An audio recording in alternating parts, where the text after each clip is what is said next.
Darshan sir ಅವರ R ಪದ ಮೇಲೆ ಏನು ಹೇಳ್ತೀರಾ? ಇದು ಬೇರೆಯವ್ರಿಗೆಲ್ಲ ಇದು ಕ್ವಶನ್ ಕೇಳಿದಾಗ ನೋ ಕಮೆಂಟ್ಸ್ ಅಂತ ಹೇಳಿದ್ದಾರೆ. ತುಂಬ ಜನ ಅಭಿಮಾನಿಗಳಿದ್ದಾರೆ. ಸೊ ಅವ್ರದ್ದು ಲೆವೆಲ್ ಬೇರೆ ಇದೆ.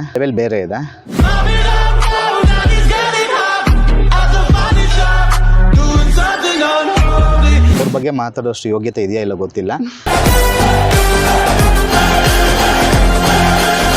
ಸರಿನೋ ಅದಕ್ಕೆಲ್ಲ ಬೇರೆಯವರು ಇದ್ದಾರೆ ನೋಡ್ಕೊಳ್ಳೋದಕ್ಕೆ. ಇವಾಗ ಸೋಷಿಯಲ್ ಮೀಡಿಯಾದಲ್ಲಿ ಒಂದು ಸುದ್ದಿ ಸದ್ ಮಾಡ್ತಾ ಇದೆ. ದರ್ಶನ್ ಸರ್ ಅವರ ಆರ್ ಪದ ಮೇಲೆ ಏನು ಹೇಳ್ತೀರಾ? ಅಂದರೆ ಇದು ಬೇರೆಯವ್ರಿಗೆಲ್ಲ ಇದು ಕ್ವಶನ್ ಕೇಳಿದಾಗ ನೋ ಕಮೆಂಟ್ಸ್ ಅಂತ ಹೇಳಿದ್ದಾರೆ. ಸೊ ನಂದೇನು ಅಂತಂದರೆ, ನೀವು ಅವರೆಲ್ಲ ಆವಾಗಿಂದನೂ ಬಂದು ದೊಡ್ಡ ವ್ಯಕ್ತಿ ಅಂದರೆ ಈ ಜನಗಳೆಲ್ಲ ಅವ್ರಿಗೆಲ್ಲ ತುಂಬ ಜನ ಅಭಿಮಾನಿಗಳಿದ್ದಾರೆ. ಸೊ ಅವ್ರದ್ದು ಲೆವೆಲ್ ಬೇರೆ ಇದೆ. ಹೌದು. ನಾನು ಅವ್ರ ಬಗ್ಗೆ ಮಾತಾಡೋಷ್ಟು ಯೋಗ್ಯತೆ ಇದೆಯಾ ಇಲ್ಲ ಗೊತ್ತಿಲ್ಲ.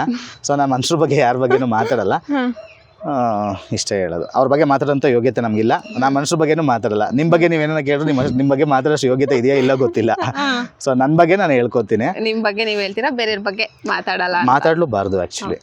ಯಾಕಂದ್ರೆ ಮನುಷ್ಯನ ಇನ್ನೊಬ್ರ ಬಗ್ಗೆ ತಪ್ಪೋ ಸರಿನೋ ಅದಕ್ಕೆಲ್ಲ ಬೇರೆಯವರು ಇದ್ದಾರೆ ನೋಡ್ಕೊಳ್ಳೋದಕ್ಕೆ. ನಾವು ಹೇಳಿದ ತಕ್ಷಣ ಒಪಿನಿಯನ್ ಚೇಂಜ್ ಆಗಲ್ಲ. ಆಮೇಲೆ ಅವ್ರು ಏನಾದರೂ ಇವಾಗ ನಾವು ತಪ್ಪು ಅಂತ ಹೇಳ್ಬೋದು. ತಪ್ಪು ಅಂತೇಳಿ ನಾಳೆ ದಿವಸ ಅವ್ರು ತಪ್ಪು ಮಾಡಿಲ್ಲ ಅಂದರೆ ನನಗೆ ಅಲ್ಲಿ ಟ್ರೋಲಲ್ಲಿ ರೂಪ್ತಾರೆ. ನಾನು ಇವಾಗ ಇಲ್ಲ ತಪ್ಪು ಮಾಡಿಲ್ಲ ಅನ್ಬೋದು, ನಾಳೆ ದಿವಸ ತಪ್ಪಾಗಿರೋದು ಗೊತ್ತಾರೆ, ನನಗೂ ಇದು ಮಾಡ್ತಾರೆ. ಈಗ ಹೆಂಗೆ ಅಂದ್ರೆ ಎರಡು ಕಡೆನೂ ಮಾತಾಡಂಗಿಲ್ಲ. ಸರಿ ಮಾತಾಡಿದ್ರು ಟ್ರೋಲೆ, ತಪ್ಪು ಮಾತಾಡಿದ್ರು ಟ್ರೋಲೆ. ಹಂಗಾಗಿ ತಿಳ್ಕೊಂಡ್ರೇನೆ ಅದು ಸರಿನೋ ತಪ್ಪು ಅಂತ ಗೊತ್ತಾಯ್ತದೆ. ನಾನು ತಿಳ್ಕೊಳಕ್ಕೆ ಹೋಗಿಲ್ಲ.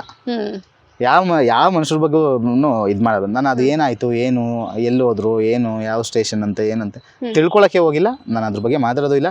ತಿಳ್ಕೊಂಡಿದ್ರೆ ಮಾತಾಡ್ತಿದ್ದೆ, ನಂಗೆ ಗೊತ್ತೇ ಇಲ್ಲ.